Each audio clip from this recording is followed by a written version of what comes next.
know what you want. You want to see the movie.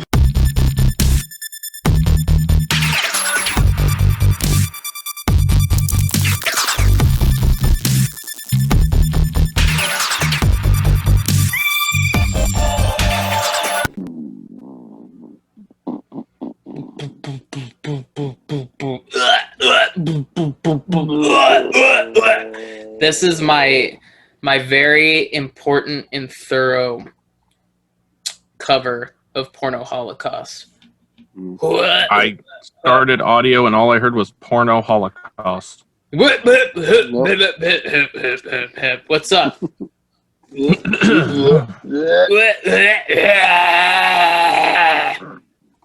Which I found out is not on Spotify. I also found that out when it was not on Spotify because I was like, Donica, listen Porno to this Holocaust. song. Donica, listen to this song. Nope. I had to go to YouTube to find it. This is really gonna freak you out. I had to go to YouTube to find it, and that kind of took the whole. What do you? Earn Brew. What is it? Earn Brew. Scottish soda. Oh, okay. Is that who's sponsoring this episode? Yes, this episode's sponsored by Earn Brew. Earn Brew Scottish soda. In that case, I'm repping Paul Bearer Press's Frankenhooker T-shirt, which is that's a very nice shirt. I almost got that shirt.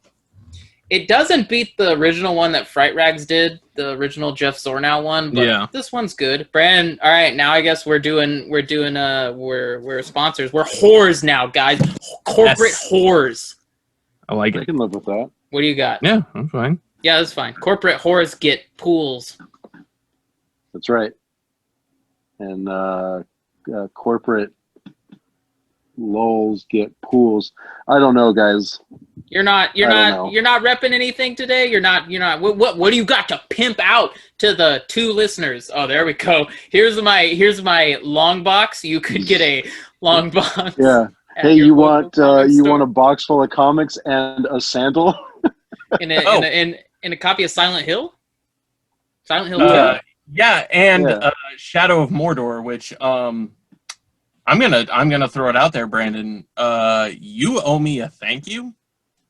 For what? Because I was playing Shadow of Mordor last night for the first time in years, and there was a revenge mission, and it said, "Hey, this Uruk killed Brandon, so now you got to get revenge on this guy." And I did. Oh shit! Well, I appreciate you avenging my my honor. So yeah, well, you're welcome. So I guess, well, that's great and all well and fun. I don't know what the hell Shadow over under Mordor is, but it's a game I've played twice, so I know all about it. Oh, yes. so you are the Shadows over Mordor aficionado. Yes. Yes. Got it. Do you have any other talents, Brandon? Nope. That's it. That's all. That's it. I have one single talent, and it's playing Shadows over Mordor. Yep. Okay. Yep. All right. Well, we don't have anything else to pimp out because of the corporate sluts that we are. Then I'm jumping right into it today, guys, because we're talking about 2010's Operation Endgame, a.k.a. Rogues Gallery. I'm Anthony Joe Camel Trevino, and joining me today on Real Obscure is... Brandon Talking Pie Marlboro Freese. And below him... Nick Rock...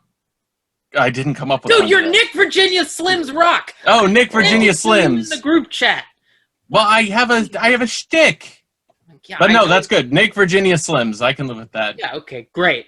Well, it's all going to hell from here on out. And we're talking about this dumb goddamn movie from 2010, directed by Fu... Yes, Brandon? No, it's just... This is going to be fun. This is going to be fun. This is that's a future Real Obscure shirt. Is Brandon going, this is going to be a fun. This is going to be a fun. This is going to be fun. This is going to be at least one fun. Directed by Fuad Makati. He's directed one other film, which is 2015's Return to Sender with Rosamund Pike and, show listener in and favorite of the podcast, Nick Nolte. And patron saint. Yes. And patron saint. He's our patron saint. He's also our top tier donor on Patreon. Yeah, thank you, Nick. Mr. Nolte, thank you. Keep the ducats flowing. Written by Brian Watanabe and later Sam Levinson. I just have a little bit of a beef with IMDb real quick, guys, because they said they called Watanabe's script an earlier version, which just seemed like a weird fuck you way of saying original script. Just say original script. Earlier. Right, yeah. Well, and I guess we'll talk about it now because I kind of feel this way about the movie in general. I don't know. I really want to find a copy of his original of Rogue's Gallery. Yeah, I would too, because I'd be interested in knowing what Levinson added and what Watanabe had originally in this, because let's be real, guys, the dialogue in this movie is a big toilet flush, with the exception of like one scene, maybe two. I can think of two scenes, but for me, the setup's good. The characters are not great, like they're kind of cardboard cutout characters, but they're at least somewhat interesting. And I'm a sucker for ensemble movies for me here, and it just kind of, it feels like a writing problem. But his original won a bunch of competitions and shit. And I don't think a script where Zach Galifianakis is called a short-bearded faggot would win a bunch of script competitions. So I feel that was probably changed after the fact. Yeah, I feel like that was definitely a Levinson line, or maybe it was a sick ad lib, and they were thinking, "Oh, it worked in Freddy vs. Jason, right?"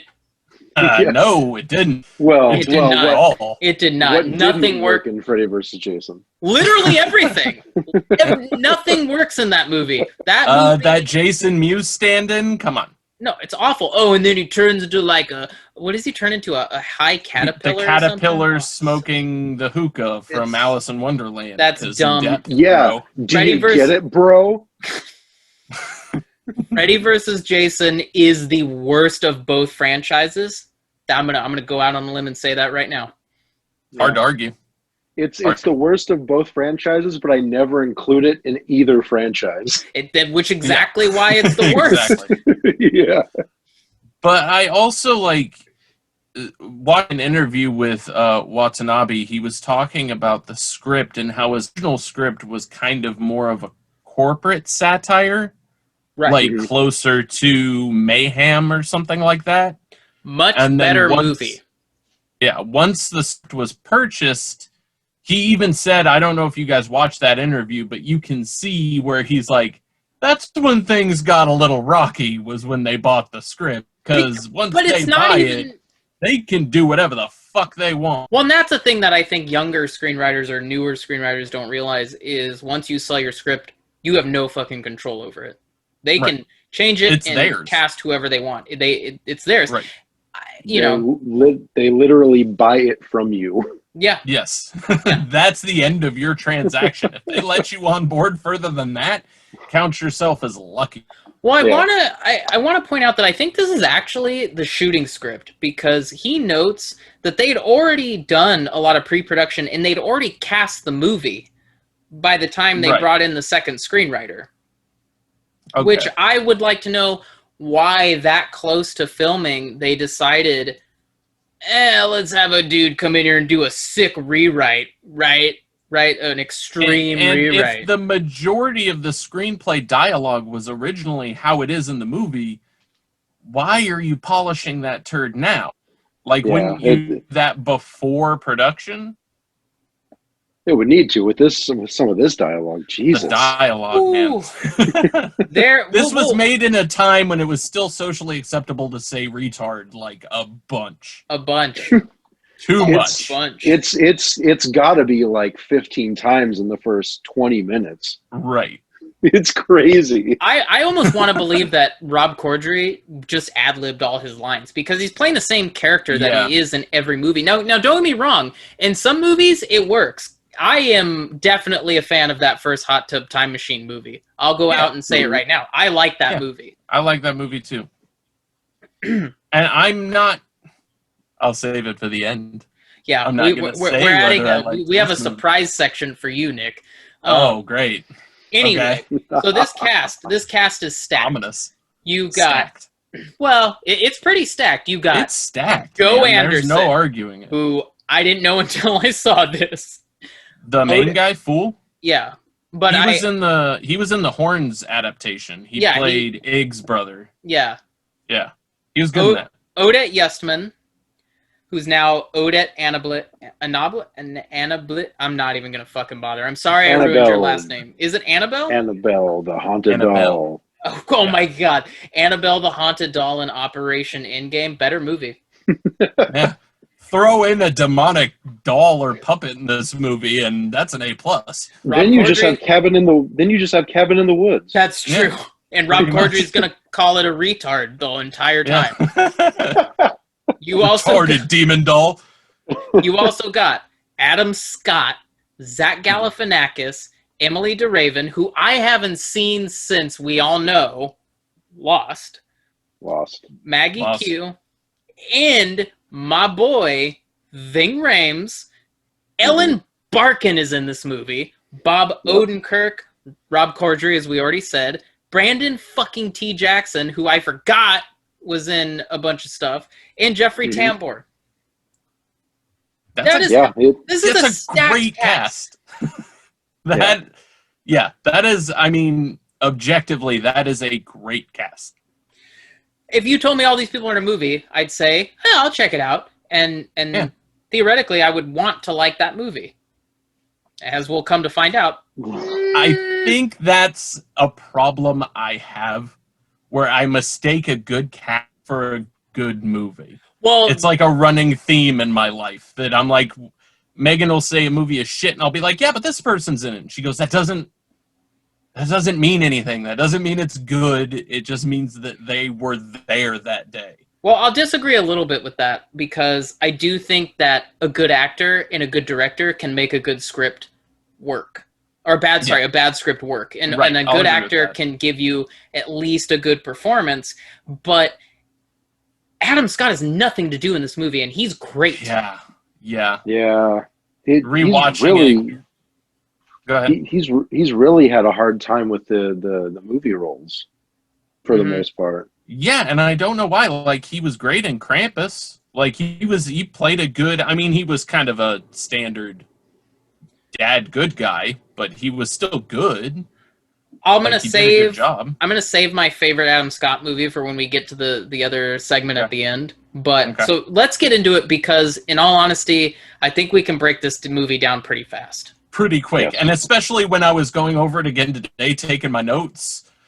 I'll get to it, but I did not realize a certain aspect of it until I was going through it today. So. Well, I hope you paid attention to the last 30 minutes, because I checked the fuck out. And I was watching this at work.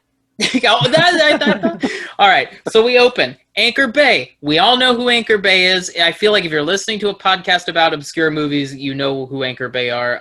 Do we need to go into that? No. Nope. I don't think so. Brandon, that's a hard nope from Brandon. Hard no. We open with the Anchor Bay logo and other production companies I've since forgotten. The Darko one, because one of the producers on this produced Donnie Darko, yeah. Darko Entertainment. He's the one that discovered the script in the script competition. Donnie Darko. Famous movie from our coming of age era, which I absolutely cannot stand. I do not like that movie. It's the worst. Thank you, Brandon. I agree. It's fine. Yeah. I feel like it's fine. I don't think it's hot garbage like a lot of people do, but I also don't think it's great like a lot of people do. Right. It's whatever. So we open with your typical intro credits set to political commentary, which is just presidential speeches about nothing. Mm-hmm. These presidential inserts mean nothing throughout the entirety of this movie. Except to set the setting. It specifically takes place in 2008. They make a point being like, this is when this movie takes place. Okay. Which, because it's important to the plot later, but I thought that was kind of neat that a contemporary movie took the time to be like, no, this takes place in this year. It's not like a lot of movies you just kind of go, oh, it takes place now. This is like, no, it takes place in 2008. Who gives a shit? Yeah, again, narratively speaking, it kind of matters, but I guess, but I think the political stuff really hamstrings the rest of the movie. Oh yeah, I agree. Open cafe, the dorky dude sits down. A young lady comes and sits with him. She's reading Guns and Ammo, guys, so she knows she's really cool. Whoa! Yeah. What a badass! Yeah, she's really cool because she reads Guns and Ammo. They talk in some code, and he's like, "How do I know you are who you say you are?" And I forget what she says because no one cares. It's like, because we just did the fucking code. We just did the code talk that you're supposed to do to discern that it's me. So yeah, they start having this Quentin Tarantino exchange where they're like talking about nothing for a little bit, and it's like, oh man, this is so wacky. Yeah. Smash cut to the building they're going to, and we figure out that it's his first day. He's joining a secret agency. The Men in Black. That's right. Tommy Lee Jones and Will Smith came out. They said, how many aliens are you willing to have sex with for this job? And he said, all of them. Yeah. At once. Yep. There's a counting up title card, right? Before they get to the building, it says like 7:29 and it starts to count, but the counter is kind of lost to time. It shows up a little bit later, but it's really not. It's pretty irrelevant. It wants you to think it's like a countdown or a count up movie, and they're like, forget it. You know what? We had that. Just forget about it. Forget that was there. It doesn't matter. But I need you guys to help me. I can't do this on my back the whole time.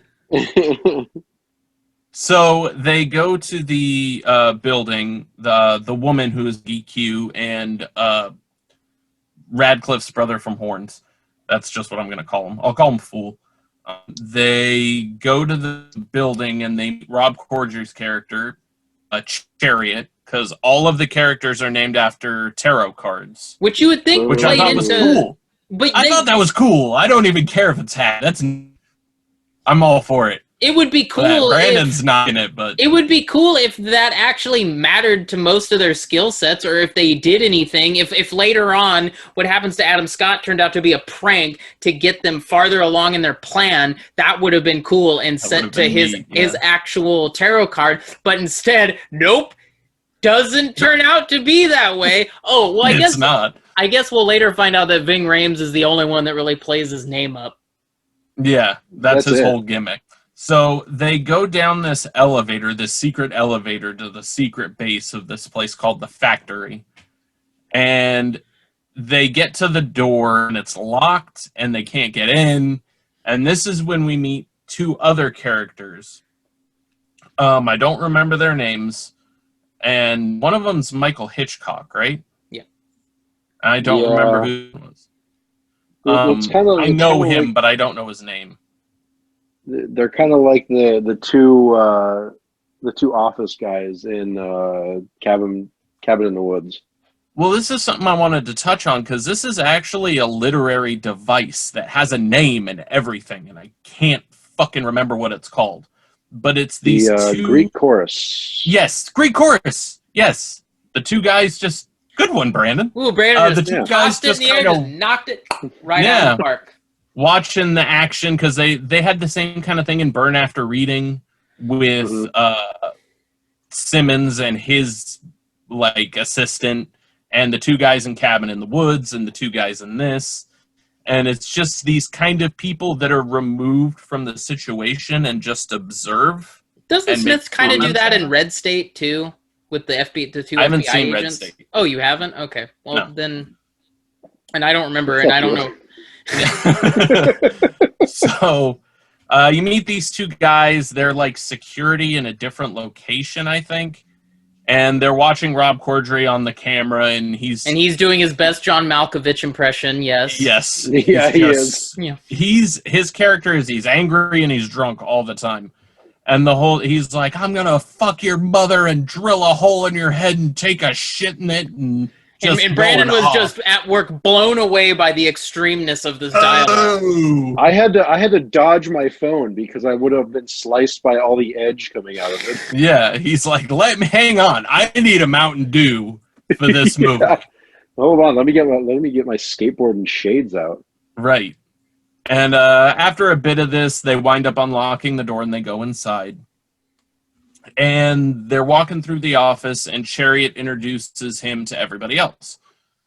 So the basic premise of the movie is there are two teams of assassins that work in the same kind of office, but they sort of check and balance each other. They're called Alpha and Omega. Now, go ahead. I just said, get it? Do you get it? Yeah, get it? Of course. I have a point to make, and in that it's this. It should have just been Alpha and Beta. Wait. I'm sorry. I don't mean to cut you off, but I'm definitely going to forget. Alpha and Omega is a biblical thing. That's what God says he is. And Jeffrey Tambor is playing a character called God. And then there's the devil. He plays devil. He doesn't play God. He plays devil.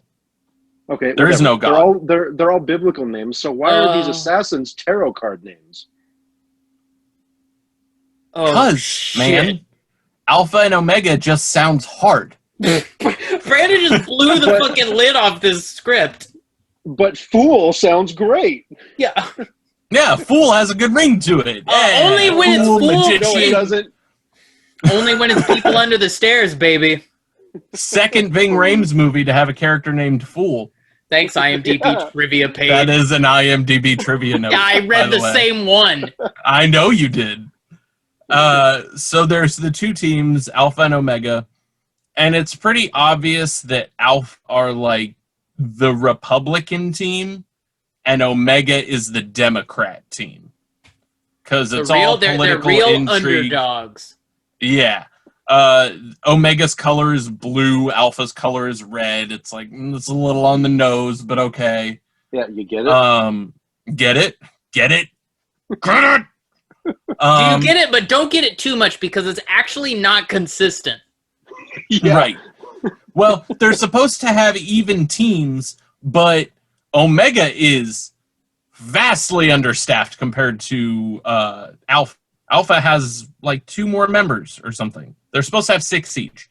So Omega is Fool, Emperor, who is played by Odenkirk, Judgment, who is Ving Rhames. Other big Patreon member of the show, Bob Odenkirk. Yes, Bob Odenkirk. Of course. Bobby O. High Priestess, hey, which is Bobo! Maggie Q. Hey, Bobo! Hey! Do we go into that accent every episode? Yeah, because we all secretly want to be Andrew Dice Clay. I got the jacket.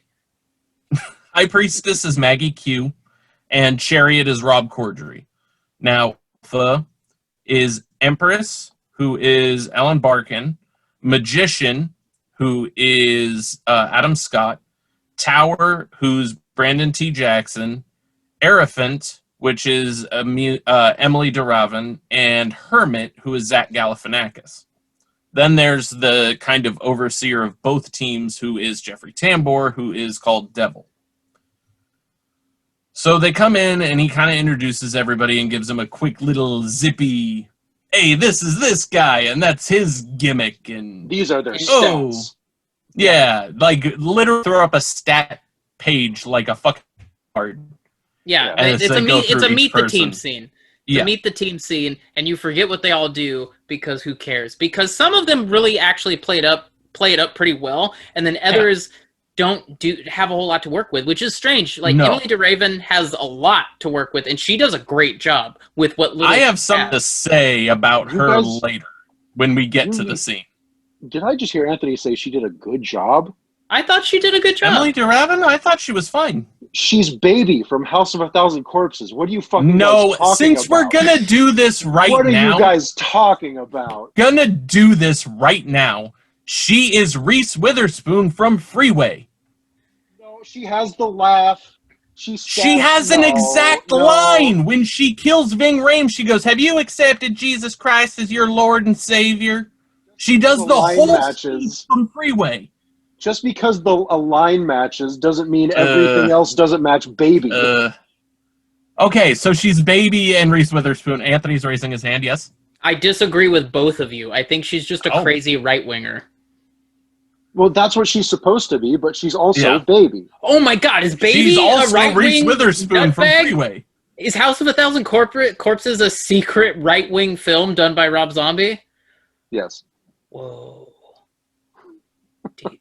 Guys, we just uncovered we just uncovered the deep state. I hope somebody listens to this and starts a new conspiracy theory. Hashtag Rob Zombie, yep. I'm on to you. We just gave ourselves up for being QAnon. I'm gonna shut up! Stop telling people that. We're busted. I'm gonna walk outside. By the way, no one from the Illuminati got back to me again, which is rude. Did you respond this time? Yes, I sent a screenshot to the group chat. Yeah. For those listening, the Illuminati is thirsty for Anthony. It's true. Messaging him, going, "Hey, we're the Illuminati. You should join us." Yeah, that's they how are. They do it. They are real thirstinati for Anthony. Yeah. Oh, what did you do? I don't know. It's all those thirst traps I post of me and lipstick on Instagram. Yeah, that'll do it. Did you decode a dollar bill or something? Yeah, I did, and then the president gave me buku bucks to keep it on hush hush. But it's fine if I talk about it on a podcast that no one listens to. Yeah, that no one. Our listener might be in danger now, bro. Yeah, my girlfriend listens. We better go get Andy. And that's already a step above me, dude. Andy listens. My mom listens. 3 listeners. We got 3 hardcore listeners. Yeah. The best thing is we can say whatever we want. Yep. For now. Unless, and then it'll come back and then it'll be like, somebody will isolate that clip of Nick going, "ha ha," and it'll be set to a bunch of transphobic comments that aren't actually Nick, but it's interspersed with, "ha ha." Ha ha. Yeah. As long as none of us are running for political office, I think we're okay. I literally cannot think of a more boring job. We might get culturally canceled, but, we kind of already are. I mean, look, if the infamous dog dick episode didn't cancel us, nobody heard it. We just keep talking. It's lost to time. It's lost. Never happened, friend. It's sitting with Kevin Spacey and Bill Cosby somewhere because that got canceled too. On some unknown island, it's just Kevin Spacey. Well, Bill Cosby's in prison, Brandon. Yeah, he's in jail. Let's go, Kevin Spacey and Louis C.K. because they just both disappeared. You don't know the crimes that episode did. It had to be canceled for a reason. for a reason, and that episode just a SoundCloud file with a big weird dog dick hanging between its legs? It's just the two of them sitting on a deserted island listening to that episode on a coconut radio over and over and over again till the end of time. I want to believe that Spacey made a Wilson, but it's Brandon. Yeah, this is what I think this guy looks like. And it looks just like Does it look like him? It's got you. He drew on glasses. Yeah, but he drew the glasses on in his own blood because it's hardcore, bro. He used the coconut rind fur to make a big beard. On yeah. Anyway, so we do a meet the team, right? Yeah. Meet the team. He introduces Fool to Jeffrey Tambor, who's the devil.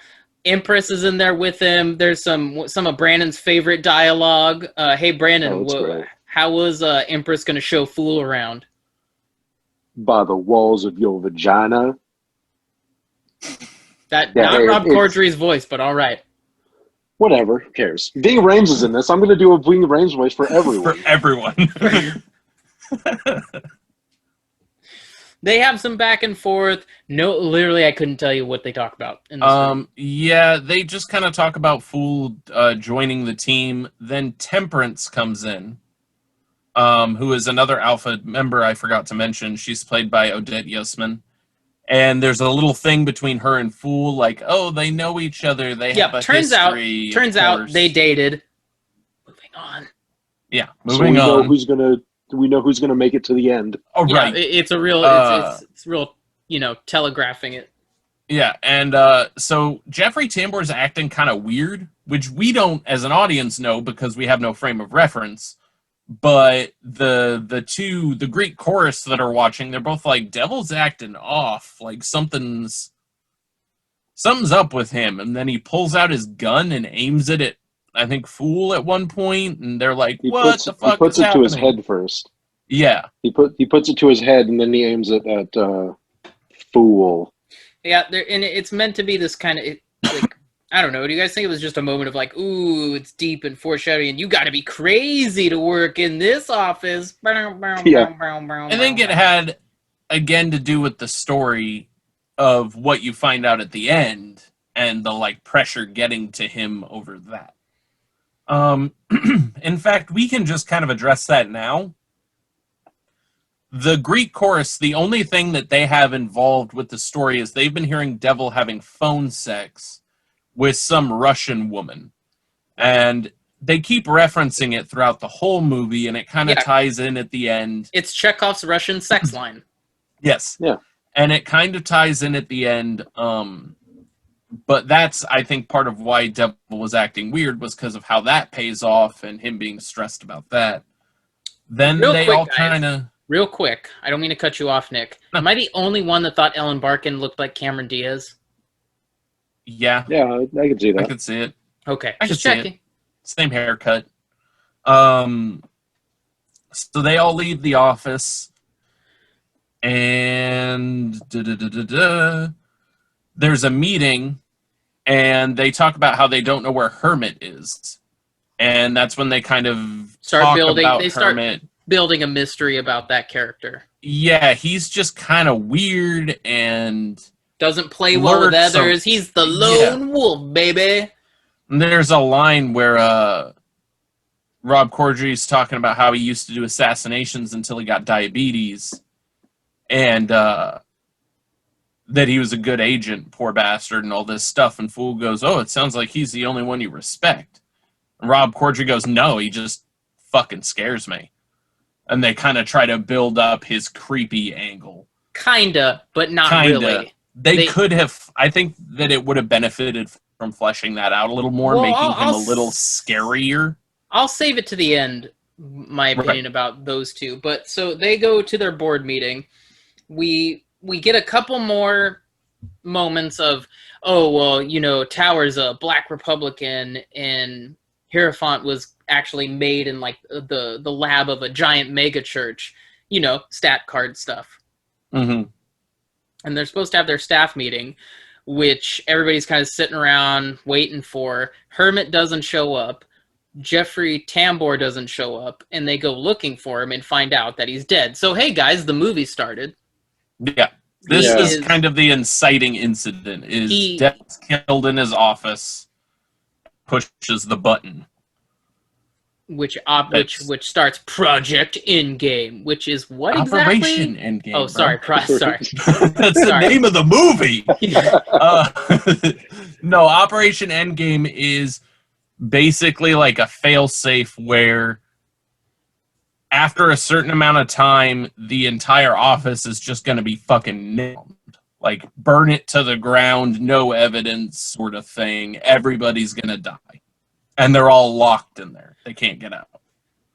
And this is when I'm like, oh, this might be an interesting movie where it's kind of like a mystery. They have to find out who did it and disarm this self-destruct sequence. And what they do is team up with their kind of like their other half on each team. They call them mirror. Yeah. Each team teams up with their kind of bizarro version of themselves to go and search the premises to find out any clues. And the answer to who killed Devil is answered immediately. Yes. And I'm like, oh, well, all right. All right. Well, here's for me. When they okay, we're going to team up. One member from Alpha Team, one member from Omega Team on each team. And my first thought is, why? Why? Because then if one team, which we find out, one team is trying to kill the other team, you're fucked. Like, that's the worst strategy you could do. And then the movie the movie plays out as it did. Right. Pretty much. And pretty much the middle of this movie's like, whatever. They that's the thing I was going to talk about that I mentioned at the beginning. I think this movie tricked me because when Operation Endgame starts, like Brandon was saying, he's like, oh, this could be interesting, you know, who done it and this and that and trying to find a way out. It wasn't until I was kind of going over it again for my notes that I realized the entire center of this movie is just fight scenes between the teams that break up. There is a solid hour in there that is just because the team are Emperor and Empress, Judgment and Hierophant, High Priestess and Magician, Chariot and Magician, and then Fool and Temperance, and they all split up. The entire middle of this movie is just intercuts from each of those teams in various stages of fighting each other. For like the majority of the movie. I didn't realize how much time was dedicated to this. Yep.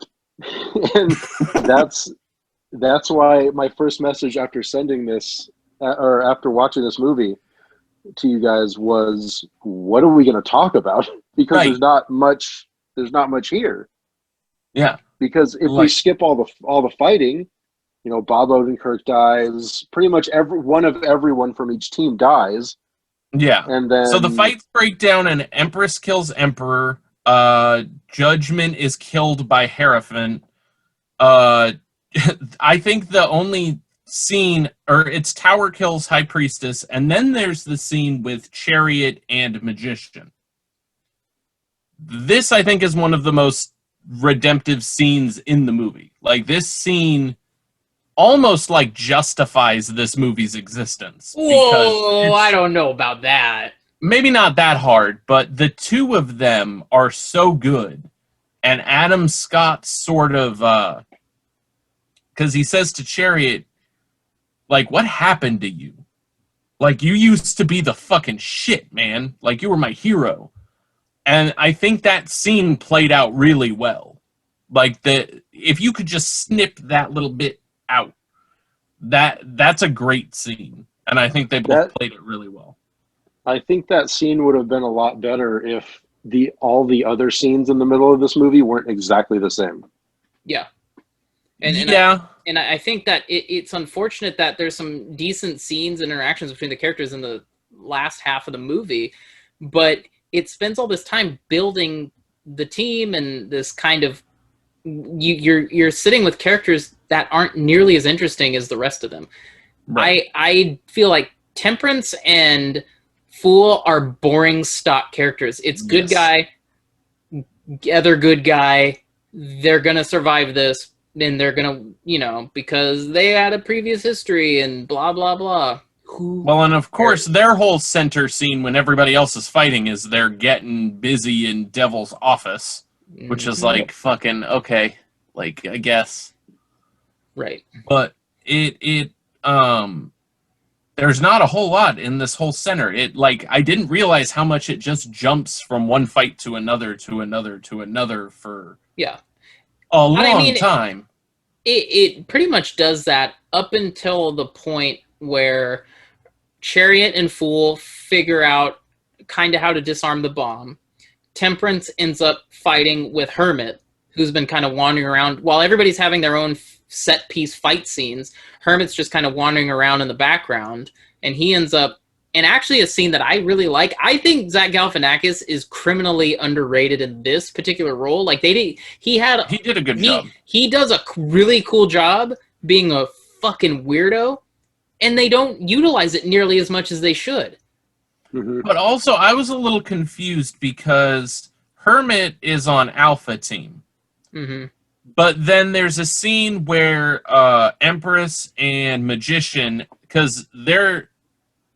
Magician and Chariot fight, but neither of them get killed. No, because... Magician gets away. Right, because he stabs Chariot in the knee with the scissors, and then Chariot later kills Tower with a paper shredder. Right.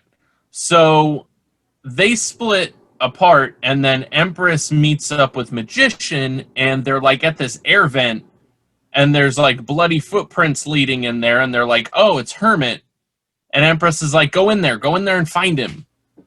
And Adam Scott's Magician, he's like, I don't want to do that. And she goes, fucking go. And he goes into the air vent, and then she leaves, and Hermit comes in and blocks the air vent off, essentially trapping Magician in the vent. And then later, he's Alpha Team. So why is he attacking? You're expecting this script to be airtight, my friend. Because then he's like, I don't know why he's attacking his own team. Then he attacks the other team, and I didn't understand his motivations. He's actually working for. You could go both ways with it. You could say he's actually not working for anybody but himself and the good of the company, or it's just what we call a giant plot hole. I guess.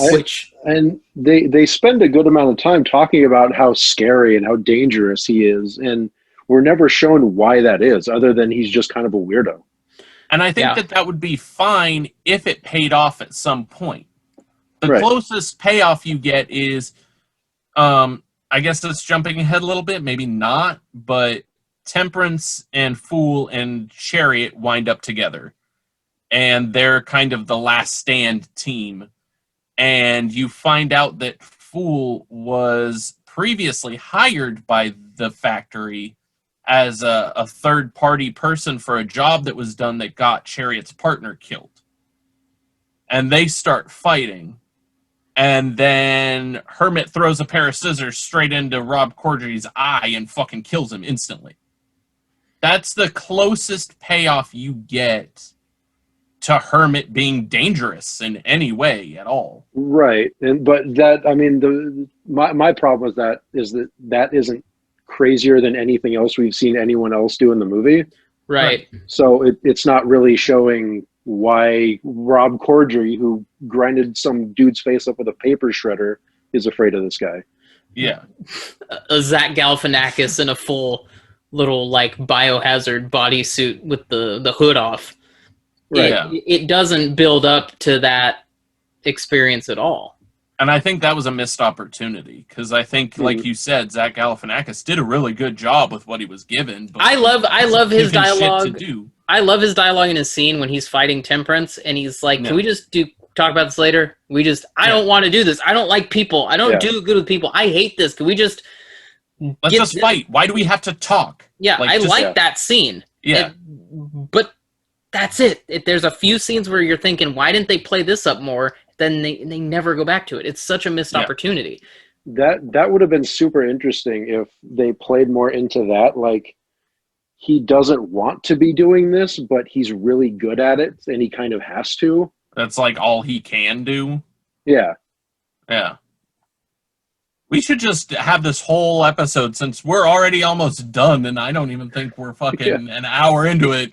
We should just figure out how we could make this movie better. Oh, I can do that right now. This movie needs to be about Chariot and Hermit, and all these other side characters can die, but it needs to play on these two. One who's like a downtrodden loser, used to be a great agent, is now afraid of this scary agent. You can add the new guy, but I think having the new guy be the main character is a waste of time. Yeah. He's supposed to be the viewer's avatar. It's pretty transparent that that's what they're doing. He's the quote-unquote normal guy. And I would be more forgiving about that if they had gone with the original script. If you're a first-time screenwriter, you kind of have these specific avatars and tropes that fit these archetypes, right? I'd be more forgiving. But they gave it to a guy who'd already been writing scripts for a good amount of time. Yeah. And it's just lazy. Yeah.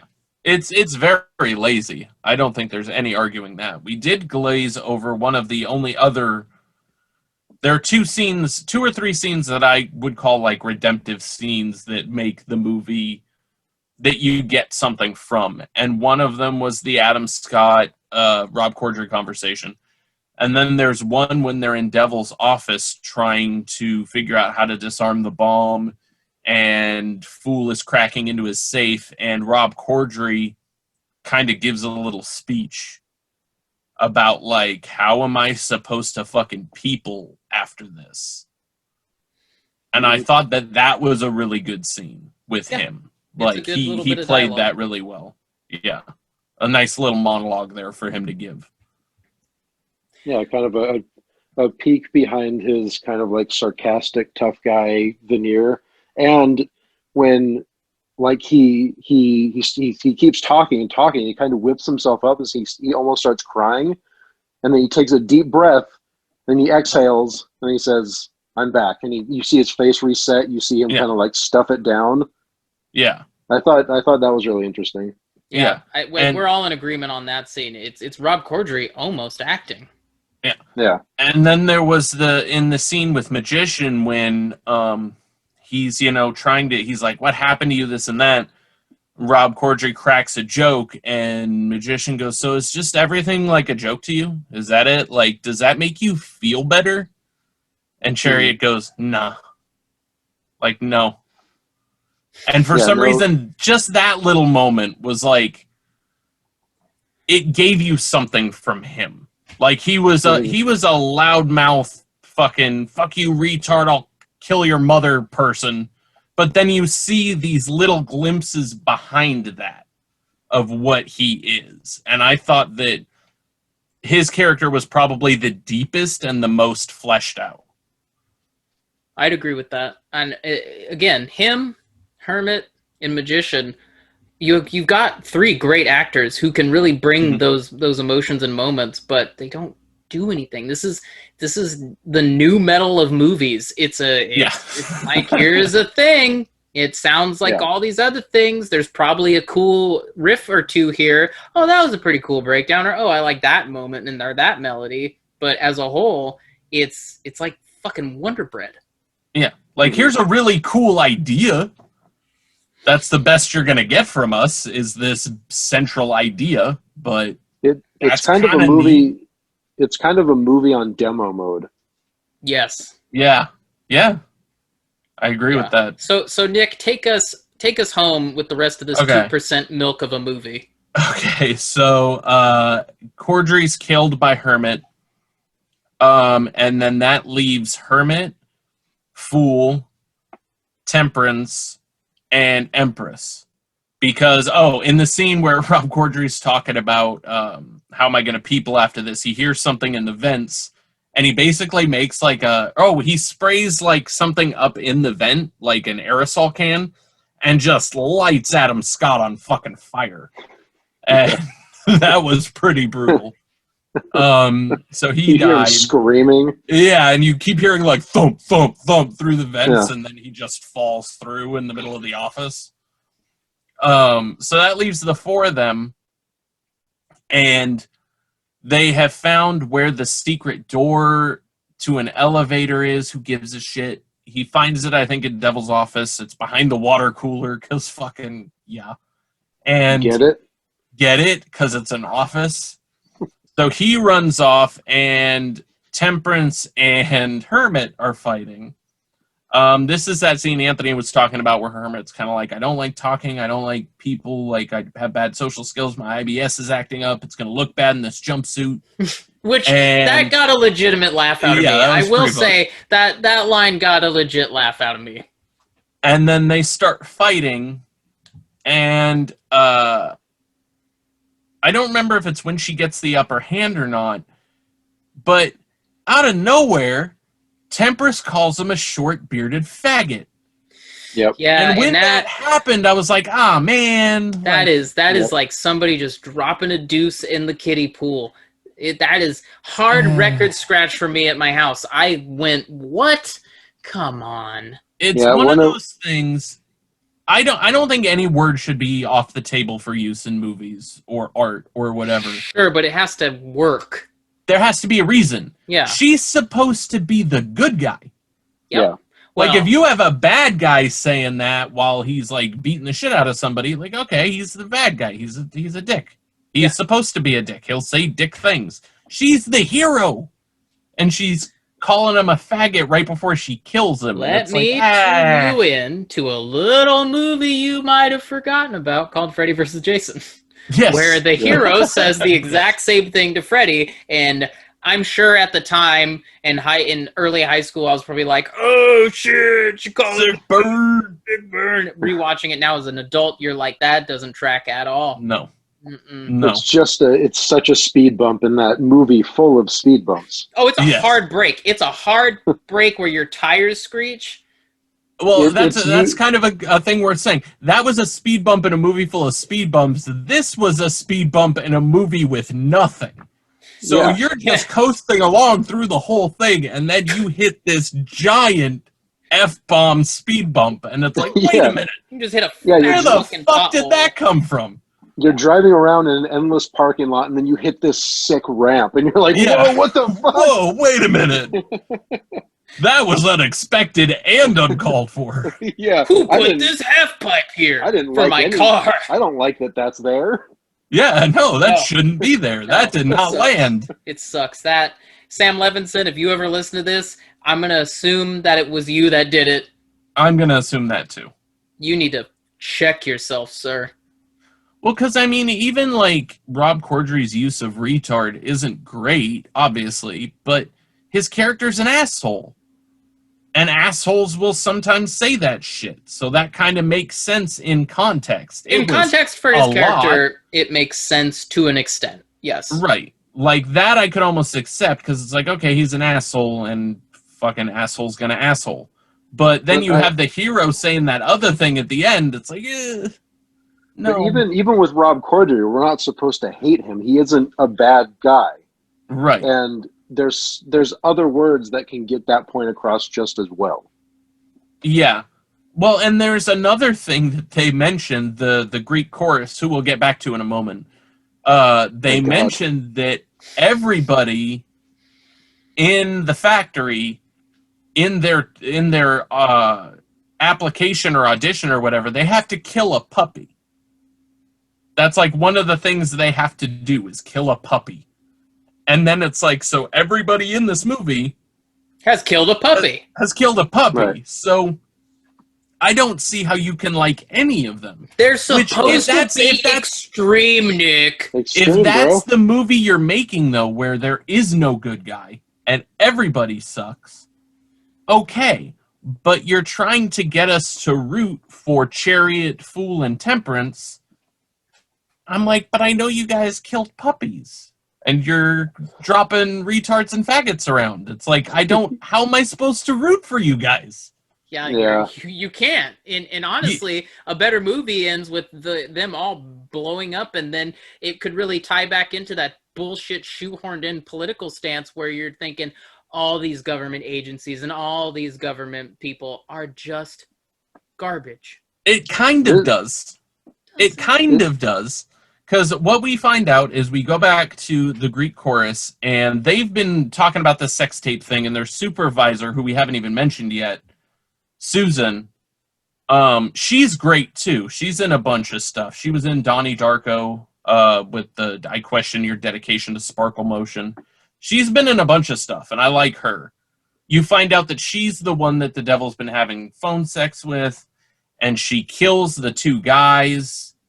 And you find out that, then we cut back to the factory, and there's a fight between Empress and Temperance and Fool. And they kill Empress. Hermit's dead. So it's just Fool and Temperance, and they get in this elevator, and they do like an Ash from Evil Dead, like hero pose, and he kisses her, and the doors close. And that's when the stuff with the Greek chorus happens, and you find out she was the one having phone sex, and that when Fool was in the safe in the devil's office, he grabbed a bunch of secret files that the Bush administration didn't want the Obama administration to know. Toilet flush. Yeah, and that was his whole reason for being there. I hate this aspect. Wow, that's crazy. So deep. It's so... The elevator opens... Temperance has a fucking paper cutter in her head, and Fool has just straight up killed her, and then he leaves. And that's the end of the movie. And he's British now. Oh, yeah, and he's British. Yeah, he is British now. And so that kind of goes with that theme, where Kinda. even though they're... But even he sucks. He killed a puppy. Right. They all suck. Both teams, both sides, everybody sucked. This really could have used a burn after reading ending, where they all die and then they go to another office and it's like, what did we learn? Yeah, that's what it should have done. Yeah. It should have, the Susan angle could have been tweaked and have the two guys watching it live and be like, what's the point of this? Or have them kind of look at each other and go, have them kind of look at each other and go, like, because they say this earlier on, but it would be better placed at the end of the script where they look at each other and go, okay, but we're safe, right? Yeah. We're good. Yeah, that should be the last line of the movie. Yeah, I agree. Yeah. Oh, again, a podcast on how to make this cool idea work that just didn't work. From three guys who've never worked in Hollywood. They spend the whole movie and then trying to figure out how to not detonate this bomb, and they kill each other, and the whole thing blows up, and it cuts to the three guys. Oh wow, that's crazy. I hope we're safe. Credits. That's all you need. Yeah, you didn't need Susan coming in and killing both of them. You didn't need anything, because as the Greek chorus, they're the ones who can sit back and watch how this dumb shit plays out, just like in Burn After Reading. Just, well, a little bit less like in Cabin in the Woods, but you know what I'm getting at. Yeah, but I think that part of where this movie stumbles is they try to make Fool your avatar for the movie. You're supposed to relate to Fool because it's his first day. Whoa, fish out of water. I don't know what's going on. He's supposed to be your in. The Greek chorus guys should have been your in. 100% agree. Yeah. Because then you're observing it the same way they're observing it. By trying to get you to avatar Fool, it's like, well, but wait, now he's a piece of shit and he killed the girl that was helping him and he's garbage. But he's the good guy. Because it was all for the greater good of America, bro. Right, but who's to say what that is? It's the highest bidder, man. Again, you're asking for too much from this movie. I guess, man. And that's how it ends. All right. Yeah. Well, so that's the end of Operation Endgame. That was our movie book report. Yeah. And so two things. First, before we get into this, the surprise Nick section, I just want to suggest. I forgot about that. I just want to suggest a few things. There are better movies that you could watch with these people in it. You guys jump in as you would like to, but did Brandon just go to the restroom? Is that why he turned his mic and the camera off? He definitely went to the restroom. Oh, he's back. No, you perverts. I had to look something else up. I'm back. Okay. And I'm more angry than ever. Oh no, he's about to Hulk out. Enraged. Hulk Brandon, no! Okay, so you can see Joe Anderson in the Crazies remake, which I actually kind of like. You can see him in Horns, as Nick already said. Which I actually kind of like, too. I mean, I've read the book and I saw the movie. Book's obviously better. The book is so fucking superior. And you can also see him in Hannibal Season 3 because he took over for Michael Pitt as Mason Verger. Oh, really? I didn't know that. Yep. Oh, you can see Odette Yusman in Cloverfield. Better movie. Adam Scott, basically pick a thing, right? Yeah. Parks and Rec, Krampus. I chose The Vicious Kind, which is my favorite Adam Scott movie. I haven't seen it yet. It's really good. I heard it was good. Zach Galifianakis, again, literally anything else. Due Date with Robert Downey Jr. is better than this movie. I don't like the Hangover movies, but that's a whole thing. I love the first one. I can't stand 2 and 3. I think that those are movies that don't age well. And I don't want to go on a rant unless we have time. I guess we do. So when they were doing the Hangover movies, they have Mike Tyson in the first one, right? Oh, God. We're not doing this. We're going to do this real quick, just because I got my soapbox. Yeah, so sure. All right, Mike Tyson's in the first one. Second one, they were going to have Mel Gibson for a cameo, and everybody on set was like, no, fuck you. Mel Gibson's garbage. And I'm not saying that he's not. But taking that stance, but you worked with Mike Tyson, who is a convicted rapist in the first one, but you're not cool with Mel Gibson, like, it seemed off balance to me, and I think that's fucked up. And Mike Tyson is a rapist piece of shit. Continue. You feel better Trends, now? Nick. I do a little bit. Yeah. Do you feel better? Because it was popular to be mad at Mel Gibson at the time. Yeah, Right. It wasn't popular. Mike Tyson was kitschy, so it was okay. Well, and it's like, fuck you. Then you don't really care about why you're keeping Mel Gibson out if you're cool with Mike Tyson being there. Well, you're a fucking hypocrite. We could jump into this whole thing about how there's a lot of cancel culture shit that is very hypocritical. Yeah. But we're not going to do that because it's not what this podcast is about. And I'm going to... For us. I digress. Well, I'm just saying, people look, you know what? Fuck this. I'm going to say it. People should rightly hate... I'm blanking on the name. People should rightly hate the director of Jeepers Creepers, Victor Salva. And Victor Salva, because he's a fucking pedophile. Because he's a fucking pedophile. But did we all just give Roman Polanski a pass for being a creep because he did Rosemary's Baby, and that we define like, oh, well, Victor Salva does like fucking shitty genre movies, but Roman Polanski makes art.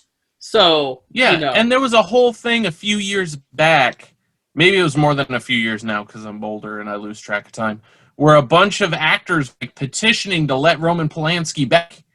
And it was like, fuck you guys, what are you doing? No, he can stay over in France. Fuck him. Yeah, fuck Roman Polanski. Anyway... Emily DeRaven as Hierophant. Yeah. She is. She's. Anyways, back to this fucking movie.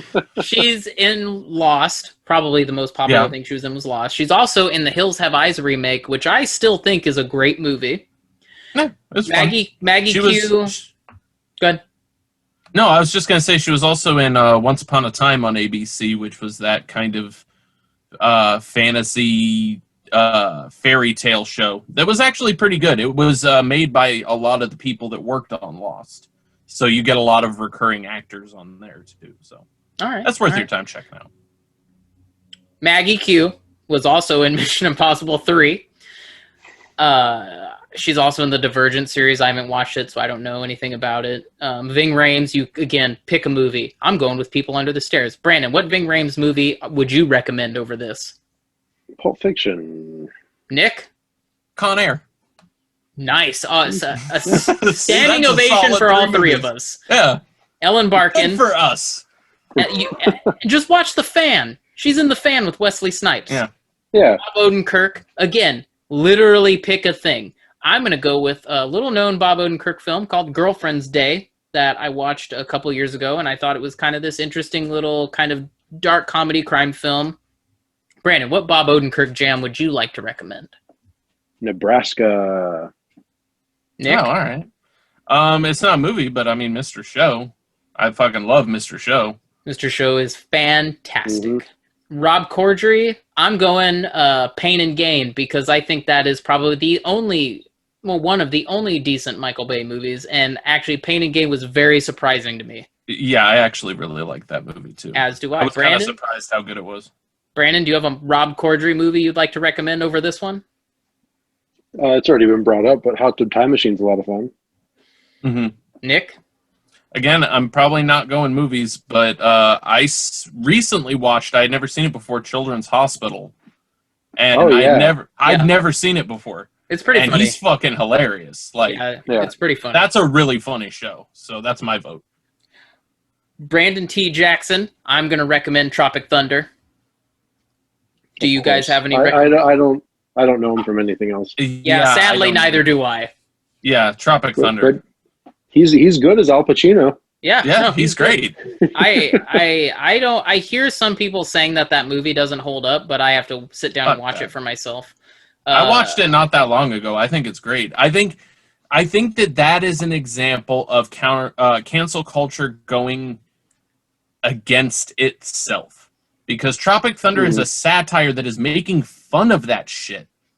Right. And they go, oh, well, Robert Downey Jr. is in blackface. It's like, that's the point, is that it's fucked up and he shouldn't do that. That's the whole point of the role. Well, and it's also a play on people like Daniel Day-Lewis and stuff. Right. It's also a play on people who get too immersed in their own character. Right. So I think if you're just going to yell at it for the other reasons, I don't know if you're really looking at it in the context of which it was actually written. Right. I think you have to look at it in context. Because again, like we were saying with the words that were used in this, context matters. And Tropic Thunder is all about context. Brandon, you were about to say something? No, I think there's a lot of people who have the knee-jerk reaction of, oh, he's in blackface, which, yes, he is, but there's a reason for him to be in blackface, and it's not making fun of people of color. Right. He's the idiot. That character is the idiot. Right. It's not making fun of black people, it's making fun of stupid white people. Right. And that's the joke, is the stupid white people that don't realize that this is fucking stupid and wrong. Yeah. Lastly, Jeffrey Tambor. I'm going to probably go Arrested Development. I don't know if you guys have any other better recommendations. I mean, I would probably Arrested Development. Yeah, he kind of got canceled. Oh, did he? I cannot keep up with who is and isn't canceled. If somebody could just send me a list, I'll be good. He's had a lot of claims of sexual assault, even from, I think, Jessica Walters from Arrested Development. Oh, yeah. Well, Nick, I guess you can just cut this part out. No, I'm keeping all of it, baby. There was this incident where the cast was back together, and there was like a panel of all of them, and they turned to Jason Bateman and went, "What do you think about the accusations against Jeffrey Tambor, who's sitting right next to you?" And he was like, I don't really know. Like, I don't want to jump to conclusions, this and that. Not knowing that Jessica Walters, who's sitting on the other side of him, was one of the people making accusations. He didn't know that. So they just totally burned him in that incident. And I thought that was fucked up. There was a whole that was captured on audio. I heard that. Yeah. And they totally put him on the spot, and he had no idea what was going on. He was like, "I'm just here to talk about the show, man." Yeah. All right. But I will throw out Jeffrey Tambor movie, Hellboy. Oh yeah. I'll throw that out. You going with Hellboy too, Brandon? Yeah, I'll go with Hellboy too. Yeah. No. There you go. No, he's going with Hellboy 2, The Golden Army. Do you have am I allowed to recommend a Jeffrey Tambor movie? I don't know anymore.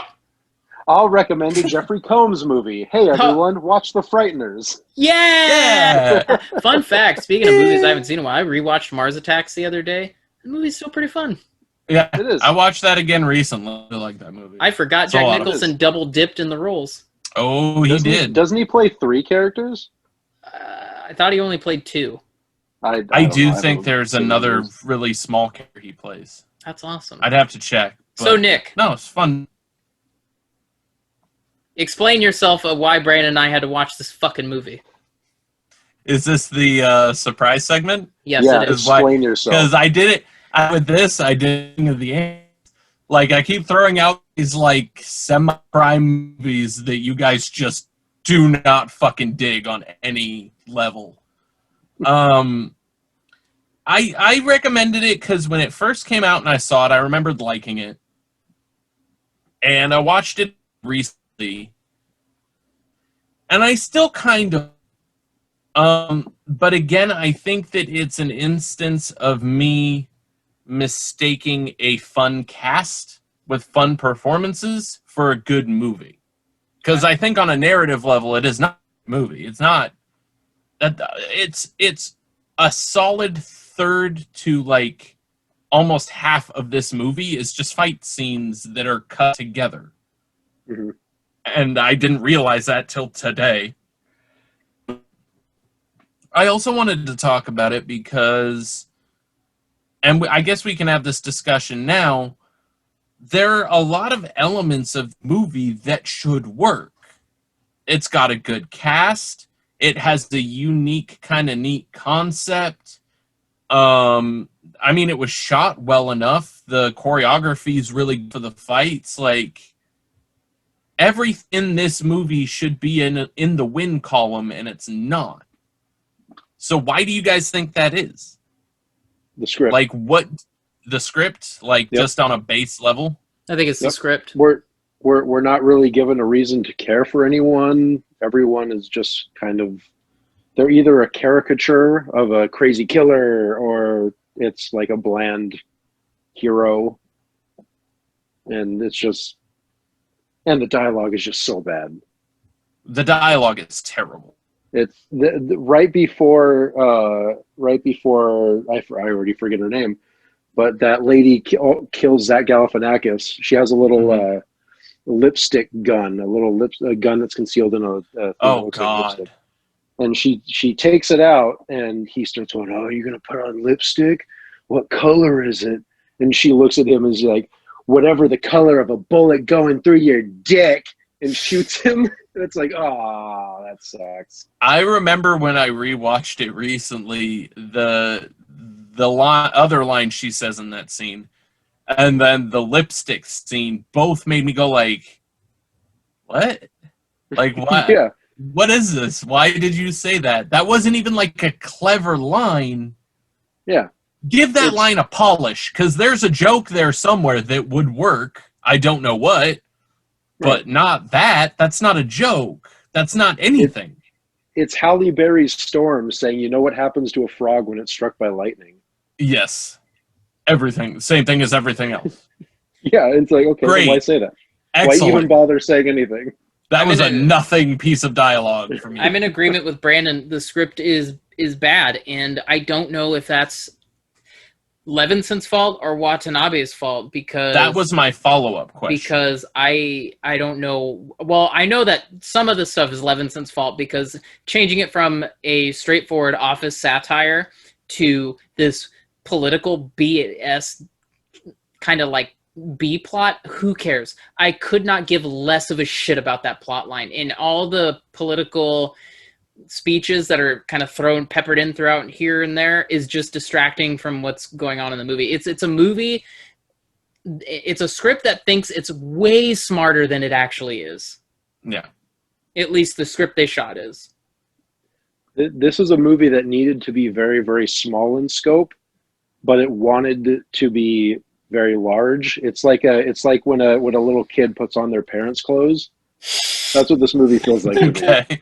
Yeah. You ask why I make you guys watch movies like this, so I can get pearls like that. Like a kid wearing his parents' clothes. That's why I make you guys watch these movies.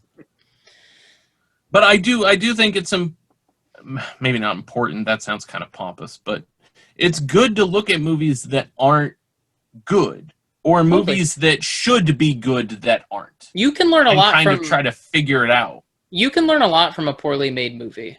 Or reading a book that's not that great, or listening to an album that might not be great. You can learn from stuff that isn't, good. And I put good in air quotes because it's kind of subjective to everybody's own personal taste. I'm sure there's somebody out there who loves this movie, and that's fine if you love this movie. I don't. So do we want to go around the table now? Yeah. I'll go first.